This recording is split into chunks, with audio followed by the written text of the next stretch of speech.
Ինչպես Թարնյուզն արդեն տեղեկացրել է, այսօր տեղի է ունենում դերասանուհի Ռոզա Դավթյանի հարսանյաց արարողությունը։ Մենք արդեն ձեզ ներկայացրել ենք այս հարսանիքի առաջին կադրերը։ Իսկ այժմ միայն տեսեք, թե ինչ գեղեցիկ հարսի զգեստ է ընտրել Ռոզա Դավթյանը ու ինչ նուրբ դիմահարդարում։ Ռոզան պարզապես փայլում է։ Առաջարկում ենք դիտել կադրերն առանց մեկնաբանության։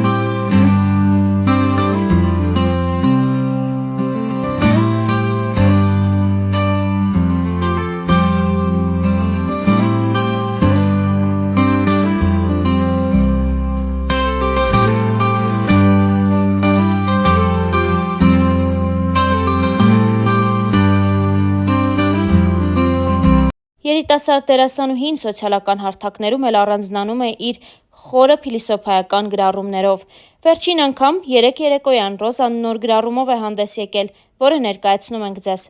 Բայց կան հաջողություններ, որոնք խլում են տալուց առավել, որոնք թվում են լինելուց առավել, որոնք տանում են ու կոտրած շպրտում են քեզ բախտի եզերքին, ու դու պիտի ճանկռես գետիններն ու վեր բարձրանաս, որովհետև քո մեծությունը բարձրանալու մեջ է։ Ահա այսպիսի գրառում էր արել Ռոզա Դավթյանը լուսանկարներից մեկին կից։ Ողջ համացանցը քննարկում էր դերասանուհի Ռոզա Դավթյանի նշանադրությունը։ Այդ մասին դերասանուհին հայտնել էր իր ինստագրամյան էջում սիրելիի հետ լուսանկարներ հրապարակելով։ Չնայած նրան, որ երկար ժամանակ Ռոզան իր անձնական կյանքի մասին մանրամասներ չէր հայտնում սոցիալական էջերում եւ նույնիսկ հարցազրույցի ժամանակ չբացեց այդ թեման, նա անսպասելիորեն մի օր հայտնեց նշանադրության մասին։ Դրանից հետո դերասանուհին հանդես եկավ նախագծերից մեկում ցույց տալով իր դերասանական խաղը։ Հետևորդներից շատերն էլ փորձել էին ճշտել դերասանուհուց, արդյոք սիրելին դեմ չի եղել դերասանուհու որոշմանն ու առհասարակ, ինչպես է եղել նրա արձագանքը։ Ռոզան էլ պատմել է սիրելիի արձագանքի մասին ու նոր հարաբերություններ սկսող աղջիկներին խորհուրդ է տվել չհավատալ այն սերերին, որտեղ դրանց կապանքների մեջ են պահում։ Ռոզան գրել էր հետևյալը. Գիտեմ, որ ինձ հետևում են շատ աղջիկներ, ովքեր դեռ նոր պիտի ընտրություն կատարեն։ Ես ունեմ կարևոր ուղերձ։ Մի հավատացեք այն սերերին, որտեղ ձեզ կապանքների մեջ են գցում։ Զրկում են ձեզ հոգևոր երջանկություններից։ Ստիպում են հրաժարվել ձեզ հաճելի ու հոգեհարազատ գործերից, մարդկանցից։ Սերը դրա մասին չի։ Սերը ազատության մասին է։ Չափավոր, բայց եւ այնպես սահմաններ չճանաչող ազատության մասին։ Սիրել չի նշանակում բռնանալ, արգելել, կոտրել։ Չէ, սիրելը օգնելն է, աջակցելը, ոգևորելը։ Երբ առաջին անգամ խոսեցինք այն մասին, թե ինչ կարծիք ունի ինքը իմ ընտրած ճանապարհի մասին, ասեց. հպարտ է, որ ես այսքան դժվարություններով հասել եմ հաջողությունների եւ պատրաստ է կանգնի իմ կողքին, երբ ես նորից որոշեմ նկարվել որևէ նախագծում։ Ասեց, որ հպարտ է, չասեց, չէ դու պիտի հրաժարվես քեզ երջանկացնող մի բանից, որ փոխարենը նոր երջանկության արժանանաս։ Ասեց, որ ինքը կամբողջացնի իմ երջանկությունը, ոչ թե կփոխարինի մի ուրիշ երջանկությամբ։ Ասեց ու մնաց։ Բա, երջանկությունը սրա մասին է, ընկերներիմ, ու ես շատ երջանիկ եմ։ Հրապարակմանը կից գրել էր Ռոզա Դավթյանը։ Ռոզան նշանադրության մասին հայտնեց հոկտեմբերի 18-ին սոցիալական իր էջերում լուսանկարներ հրապարակելով։ Նա գրառմամբ պատմել էր իր սիրո պատմությունը։ Հոկտեմբերի 11. Ես նշանադրվեցի։ Մեր պատմությունը տարբեր է եւ բնավ նմանություն չունի քո իմացածներին։ Իմ անցած ճանապարհը շատ ավելի անհարթ է, քան դու կպատկերացնես, բայց ես անցնում եմ այդ ճանապարհը, վեհորեն ու անտրտունջ։ Այս կյանքում ինձ բաժին հասածը կորցնելու եւ գտնելու մասին ճանապարհներ են։ Իմ բոլոր գտածների հետևում կորուստներ են։ Բոլոր ձեռքբերումներիս հետևում անթիվ անհամար ձախողումներ, բոլոր ժպիտներիս հետևում հեկեկոցներ։ Կորուստներ կան, որոնք չեն փոխարինվում, չեն մոռացվում, չեն սպիանում ու եւ ի հակառակը, նշվածներին խորը արմատներ գցելով օրերից մի օր անգամ ծիլ են տալիս։ Բայց գուցե փարատող այն է, որ գտնվելիքների մեջ եզակիորեն, բայց գոնե լինում են դեպքեր, որ երջանկացնելու ձևը եւս չմոռացվողներից է դառնում։ Ես չեմ վախենա ասել, որ Հորս կորցնելուց հետո քեզ գտնելը իմ կյանքում եղած լինելիք ու այժմյան եղածներից ամենից անգինն է։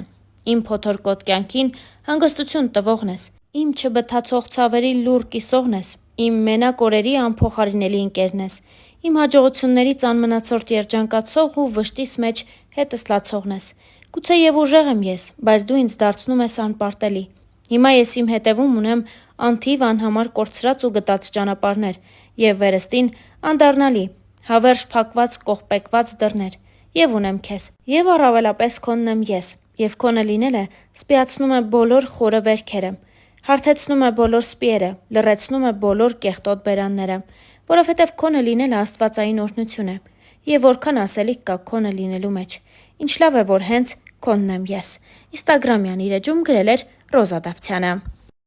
Մեկ այլ գրառմամբ Ռոզան խոսել էր ամանորի, գիշերի եւ նոր շանսեր ունենալու մասին։ Գրեթե բոլոր սկզբներն են նման, բայց միակ դրական կողմը սկսվելիքի տարբեր ավարտն է։ Երբեմն ավարտուն, տեղ-տեղ անավարտ, շեշտակի դեպքերում հավերժ շարունակական։ Ավարտուն ավարտներից ավելի երկար է տպավորվում։ Անավարտ, բայց եւ այնպես արդեն մոռացության տրված վերջերը սովորեցնող են, իսկ անverջ ձգվող, հիշեցնող, մարող, հրավառվող, ավարտուն ասված, նորովի հնչվող ու նորից հանգող ավարտները հոգնեցնող են, սիրելիս, հոգնեցնող։ Խորհուրդ եմ տալիս ավարտները վերջնակետեր պարունակեն։ Գուցեև դա է ավարտի բուն իմաստը։ 365 օրերից 366-ը սովորեցրել են։ Սպասենք 2025 թվականին։ Գրել էր Ռոզա Դավթյանը։ Մեկ այլ գրառում եւս ներկայացնում ենք ձեզ։ Մեր բոլորի փնտրածը հաջողակ ու անհոգ կյանքն է, բայց ցավոք, միշտ չի, որ գտածները նման են մեր փնտրածներին։ Մեզ հանդիպածը դժվարությունն է, պայքարը, ցավը, անորոշությունը, ձախողումը։ Մարդիկ, ովքեր չեն հանդիպում սրանց, ուրեմն չեն վաստակելու կյանքի անհոգ ու երջանիկ օրերը, որովհետև դժվարությունը պարգև է եւ հարթեցնող ուղի դեպի մտածածին երազանք, որովհետև ամենամսոտ ու յուղոտ հաջողությունը հում ու արյունոտ սկզբնաղբյուրից է խմորվում։ Վեհ ու հավատարիմ մնա քո ընտրածին, մի վազիր դեպի գայթակղիչը, ողորմություն մի խնդրիր, լուռ եւ բարձր ճակատով մնա քո բարձունքներում, որովհետև դա է քո իրական տեղը։ Հերթական ֆոտոշարքին կից գրել էր դերասանուհի Ռոզա Դավթյանը։ Ինչպես արդեն նշեցինք, դերասանուհին շատ ակտիվ գործունեություն է ծավալում։ Վերջին ամիսների ընթացքում Ռոզան կրկին սկսեց նկարահանվել հեռուստասերիալներից մեկում։ Նրա դերը եւ կերպարը մեծ արձագանք ստեղծեցին։ Ռոզան պարբերաբար իր սոցիալական էջերում կիսվում է տարբեր հոլովակներով, որոնք երկրպագուները պատրաստել են իր եւ նրա խաղընկերոջ մասնակցությամբ։ Ռոզան նաեւ տարբեր առիթներով նշում է, որ այս հեռուստասերիալի նկարահանումներից եւ ցուցադրությունից հետո իր սոցիալական էջերը պարզապես ակտիվությունից վառվում են։